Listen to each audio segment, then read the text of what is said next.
Have you ever wondered about the depth of a dog's love?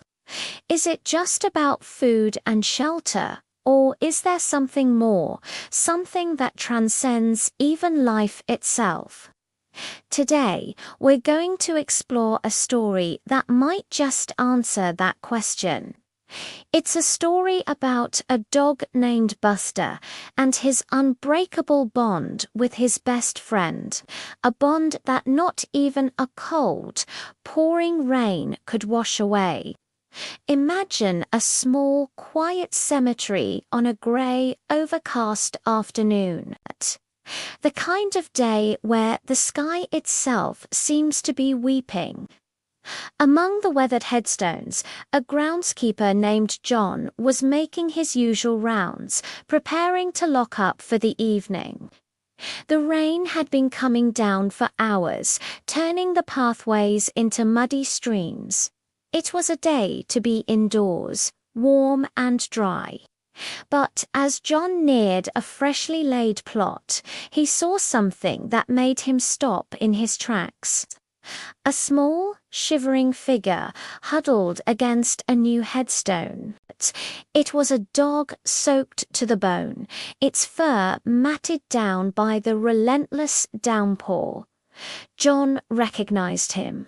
This was Buster, the loyal companion of Mr. Harrison, a kind elderly man who had passed away just a week prior.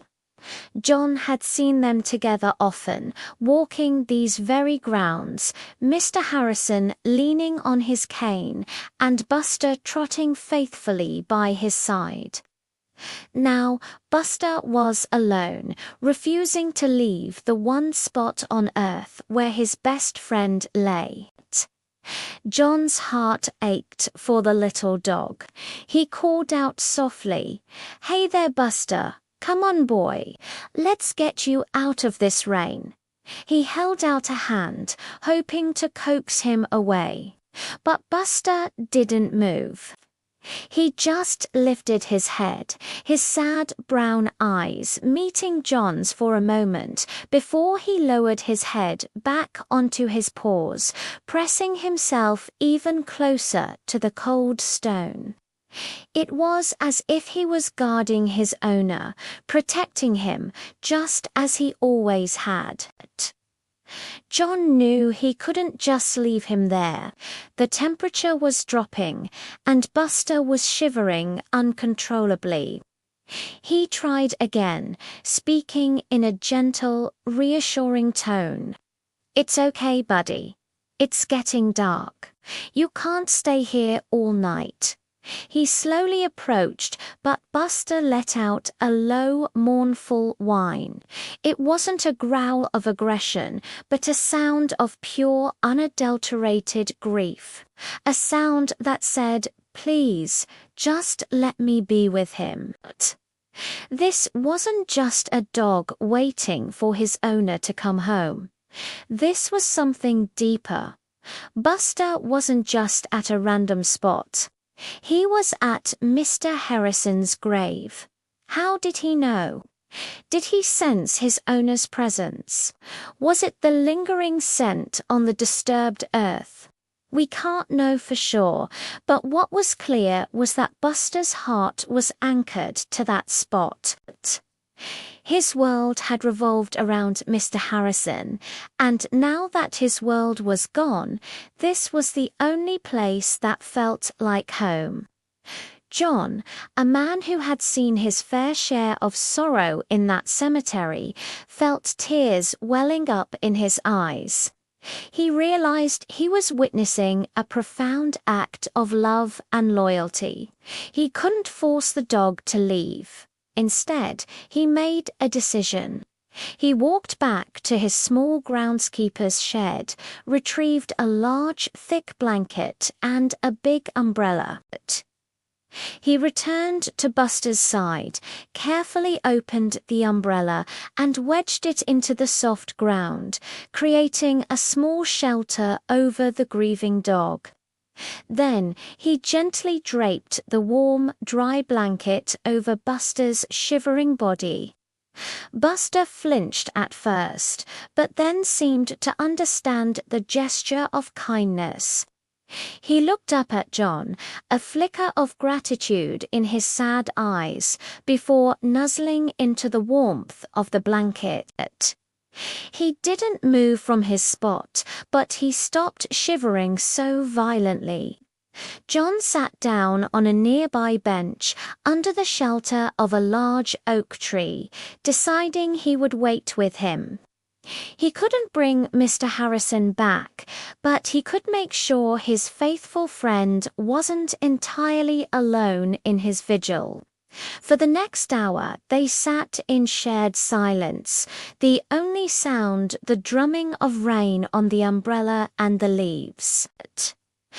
John thought about Mr. Harrison and the stories he'd shared about Buster, how he'd found him as a stray puppy, abandoned and scared, how they had become inseparable, their days filled with simple joys, walks, shared meals, and quiet companionship.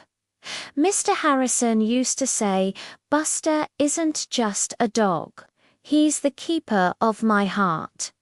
Looking at Buster now, John understood exactly what he meant. As the rain finally began to ease, turning from a downpour into a soft drizzle, a car pulled up to the cemetery gates. A young woman got out, holding an umbrella and looking round anxiously. She spotted John and rushed over. "I'm so sorry," she said, her voice filled with worry. "I'm Mr. Harrison's granddaughter. We've been looking everywhere for Buster. We thought he'd run off." John pointed toward the grave. The woman, whose name was Sarah, saw Buster huddled under the umbrella and her face crumpled with emotion. "Oh, Buster," she whispered, walking slowly towards him.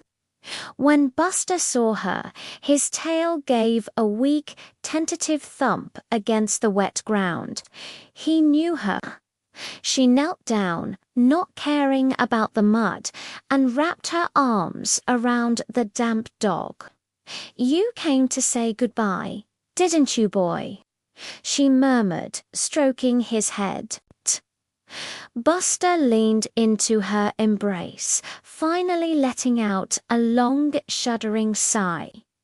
It was a sigh of exhaustion, of grief, but also, perhaps, of acceptance. He had stayed with his master through the storm, a final act of devotion. Now, another familiar, loving hand was there to guide him.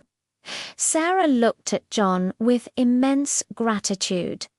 "Thank you," she said, her voice thick with tears. "Thank you for not leaving him." John simply nodded. "He's a special dog. He deserved it." Together, they gently coaxed Buster to his feet. He was stiff and tired, but he allowed Sarah to lead him toward the car. Before he got in, he stopped and looked back one last time at the grave, as if to say a final, silent farewell. As they drove away, John stood by the gate, watching until their taillights disappeared.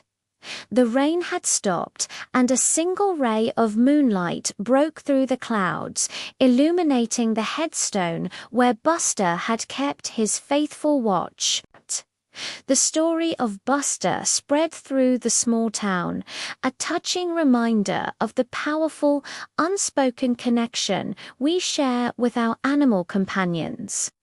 It reminds us that their love isn't conditional. It's pure, it's steadfast, and it can be a guiding light even in our darkest hours. They ask for so little in return for the immense joy and comfort they bring into our lives. Buster eventually found happiness again, living with Sarah and her family, but a part of his heart would always remain in that quiet cemetery, forever bonded to the man who was his whole world. What do you think? Have you ever witnessed such an incredible act of loyalty from an animal? Share your own stories in the comments below.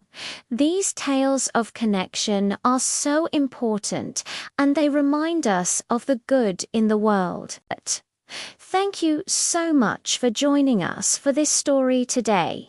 If it touched your heart, please give this video a thumbs up and consider subscribing to our channel for more uplifting content. Your support means the world to us. Until next time, take care and give your furry friends an extra hug.